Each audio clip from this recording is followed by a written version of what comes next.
ಈ ಹಣ್ಣು ಬಗ್ಗೆ ನನಗೆ ಈ ಹಣ್ಣು ನೇಮ್ ನಂಗೆ ಸರಿಯಾಗಿ ಗೊತ್ತಿಲ್ಲ, ಬಟ್ ನಾವಂತೂ ಚಿಕ್ಕ ವಯಸ್ಸಲ್ಲಿದ್ದಾಗ ತಿಂತಾ ಇದ್ವಿ. ನೋಡಿ ಆ ಥರ ಇರುತ್ತೆ. ಇದ್ರ ಹೂವು ನೋಡಿ ಎಷ್ಟು ಚೆನ್ನಾಗಿದೆ. ಬಟ್ ಈ ಹಣ್ಣು ಈಗೂ ತಿಂತಾರೆ. ಇದ್ರ ಒಳಗಡೆ ಇದು ಒಂಥರ ಯೆಲ್ಲೋ ಕಲರ್ ಆಗಬೇಕು, ಅವಾಗಿದು ಹಣ್ಣಾಗಿರುತ್ತೆ ಅಂತ. ಒಳಗಡೆ ಚಿಕ್ಕ ಚಿಕ್ಕ ಬೀಜ ವೈಟ್ ಚೆನ್ನಾಗಿರುತ್ತೆ ನೋಡಿ.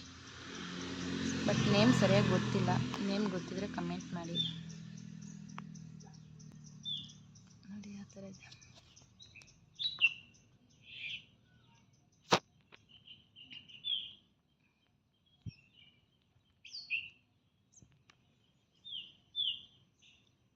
ನೋಡಿ ಎಷ್ಟು ಬಿಟ್ಟಿದೆ.